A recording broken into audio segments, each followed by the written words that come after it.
कभी सोचा है जिस चीज के लिए तुम आज दिन रात मेहनत कर रहे हो, कल वही किसी और के पास होगी। जिस चेहरे को देखकर तुम मुस्कुराते हो, एक दिन वही चेहरा यादों में धुंधला पड़ जाएगा। तो फिर सवाल यह है, क्या ये सब सच है या सिर्फ माया? बुद्ध ने कहा था, जिसे तुम अपना कहते हो वह एक दिन तुम्हारा रहेगा ही नहीं, और जो कभी तुम्हारा नहीं था उसी के लिए तुम रोते रहते हो। दोस्तों, मैं आपका स्वागत करता हूं प्रेरणा पथ चैनल पर, जहां हम जीवन की सच्चाइयों को बुद्ध के विचारों और कहानियों के जरिए समझते हैं। आज की इस कथा में हम जानेंगे सब कुछ माया है, फिर हम क्यों भटकते हैं। बहुत समय पहले मगध का एक महान राजा था। उसके पास सब कुछ था, धन, सम्मान, शक्ति, सुंदरता, परिवार, लेकिन फिर भी मन बेचैन था। एक रात उसने भयानक सपना देखा। सपने में उसका पूरा राज्य जल रहा था, सैनिक बगावत कर चुके थे और वह स्वयं भिखारी बनकर सड़कों पर भटक रहा था। घबरा कर राजा उठ बैठा, पसीने से भीगा हुआ। सुबह वह बुद्ध के पास पहुंचा, विनम्रता से बोला, भगवान, मैंने भयानक स्वप्न देखा, मैं सब कुछ खो चुका था। क्या वह सपना सच था या यह जीवन? बुद्ध मुस्कुराए और बोले, राजन, वह भी माया थी और यह भी माया है।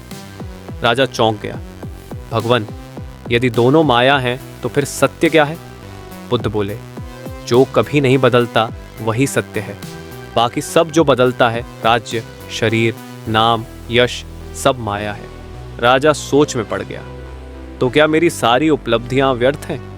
बुद्ध शांत स्वर में बोले, व्यर्थ नहीं राजन, पर इन्हें सत्य समझ लेना ही सबसे बड़ा भ्रम है। जो वस्तु परिवर्तनशील है उसे स्थायी मान लेना ही माया कहलाती है। बुद्ध ने आगे कहा, मनुष्य इसलिए भटकता है क्योंकि वह हर चीज को मेरा मान लेता है। मेरा धन, मेरा परिवार, मेरा शरीर, मेरा नाम। पर सच ये है कि जब यह शरीर भी स्थायी नहीं तो बाकी किस बात का मेरा? राजा ने पूछा, तो क्या सब कुछ छोड़ देना चाहिए भगवान? बुद्ध मुस्कुराए, त्याग बाहर का नहीं, भीतर का करो। राज्य मत छोड़ो, लेकिन राज्य का अहंकार छोड़ दो। कपड़े मत उतारो, लेकिन मैं का भाव उतार दो, क्योंकि माया बाहर नहीं, माया तुम्हारे भीतर है। फिर बुद्ध ने एक उदाहरण दिया। दीपक की लौ को देखकर तितली उसे प्रकाश समझती है और उसमें जलकर नष्ट हो जाती है। वैसे ही मनुष्य सुख को सत्य समझकर उसमें जलता है, पर जब उसे समझ आता है कि यह सब माया है, तब वह भीतर के प्रकाश की खोज में निकलता है। राजा ध्यान से सुनता रहा। धीरे धीरे उसके चेहरे पर शांति उतरने लगी। उसने पूछा, तो क्या माया से मुक्ति संभव है? बुद्ध बोले, हाँ, जब तुम यह जान लोगे कि सब अस्थाई है, तब तुम्हारा मन स्थिर हो जाएगा। जब तक तुम पकड़ते रहोगे तब तक दुख रहेगा, पर जैसे ही तुम छोड़ना सीख लोगे, शांति अपने आप मिल जाएगी।